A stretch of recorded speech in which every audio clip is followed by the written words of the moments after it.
let's get into it. By the way, I hope you guys appreciate all this art that I made, but it gets better with this. In the top left-hand corner, we have the future of warp gate technology, bringing with you every warp gate you ever known to man. Our blue player, Future, as our toss. His opponent will be spawning in the bottom right-hand corner. He is the messiah of Zerg technology. Have you seen his drones he brings out? So many drones, the opponent's army just flees and says, "Eco, what? MaSsan, our Zerg." I nailed that. That was amazing. I had to go back to myself to be like, wow, look at those intros. I nailed that. Take that, Not Gong TV. a problem. Alright, yep, so it's going to be here on Aquilon Wastes. I'm actually going to turn down my in-game sound, which I forgot to do. You know why? Because I'm just like Day 9, forgetting my sound. Because when you're watching replays, in-game sound is actually really obnoxious. That's right. Well, so it looks like Super Duper Expo by Future, the forward pylon indicating he wishes to defend that ramp.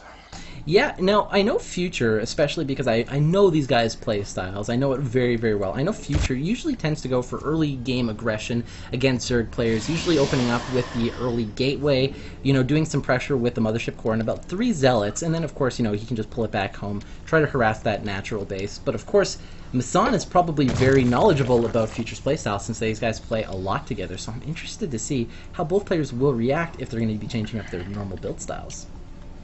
Well, I could definitely see Future or MaSsan either being very confident in their set playstyle and saying, "I'm going in anyways," and just doing their normal build to the best of their ability to outplay one another, because that's the best way to let your opponent know how good you are. Yeah, it does look like that Future will be going for the early expansion first, going for that Nexus first. Probably following that up with, you know, the Forge. That's usually the safest play. Let's take a look and see what he does. Is it the Forge? Sure is. However, in our other neck of the world is the spawning pool already. Yeah, that's a really early spawning pool compared to his expo. Yeah, that's a very good point. That spawning pool did manage to go down first, as well as the expansion is now going to be up for MaSsan. So we're probably going to see some early Ling aggression with him. I know he wants to get that queen out, but let's see exactly what he can do. Obviously, he's actually not going for those Zerglings right now. I think he just wants the earlier queen, and maybe, who knows, maybe even try to take an early quick third base. That's totally possible. I really like this map both as Toss and Zerg because of the positioning of your third and fourth base, considering the middle of the map is very set in its ways. If you look in the middle of the map here, you don't really get vision on it because the Xel'Nagas are at the flank, so you can always control the flanks of the map by Xel'Naga, and the middle of the map itself converges where your third and fourth access would be.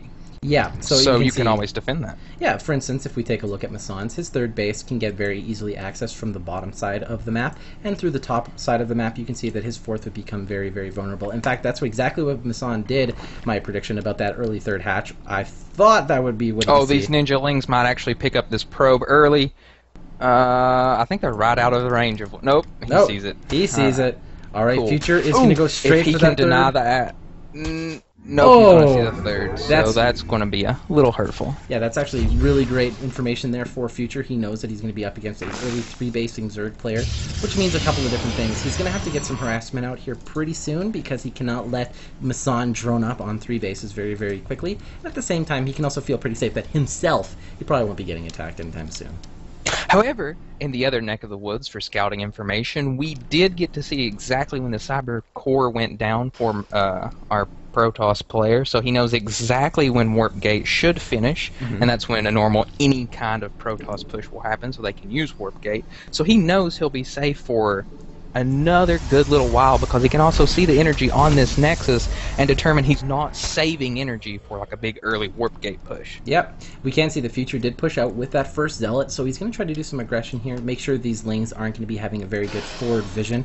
The Overlord for MaSsan is now going to have to go hide because he knows that our Protoss player is going to try to pull something out here pretty soon to try to attack it, but actually it looks like he's going to be going for the Zealot aggression. He's probably going to try to hit this third base, force some Lings out. Let's see how MaSsan will react to this, because obviously he doesn't want to overreact and make tons of Zerglings at this point. Well, he has already reacted, Talix. If you check out the Roach Warren that's already gone down, and the double geyser in his main that has already gone down as well, He will be making a roach counter push or a roach defense, probably to defend this right flank of the map, since, like I said, it's so easy to control the middle with presence units. Roaches will be very heavy-duty fist pushers in this particular matchup. Yeah, Roach is very, very strong, especially in the early game here. It will force Future back, no doubt about that. And then from there, we'll be able to see exactly what he wants to do in terms of attack.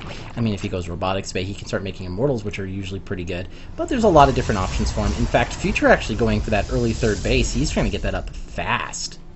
Well, I think he got to see that his opponent is spreading lots of creep towards his base, and usually, for example, if you were going to go super duper aggressive early as Zerg, you probably wouldn't take the time to spread the creep as diligently as our Zerg player has, so he can probably take the gamble of a third base early, because like I said, the third and fourth is easily obtainable on this map.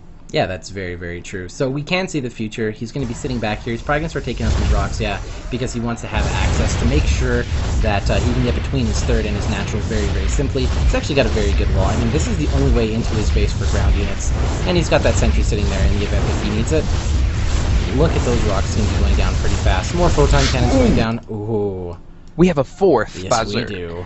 Just looking at I that. love Expo play. Yeah, well, I think MaSsan's probably under the same assumption that, oh yeah, it looks like Future, he can see it, that took that third base, so he's like, well, I gotta take a fourth.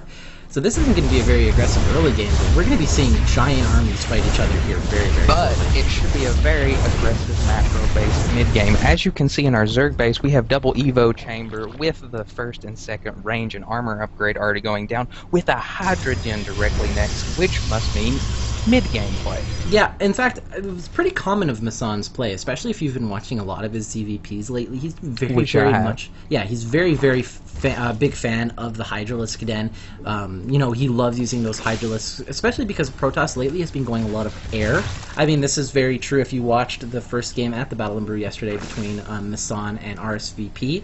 RSVP went for a large air army, but MaSsan was able to break it down with quite a lot of Hydralisks, and of course some Zerglings and a little bit of Roach.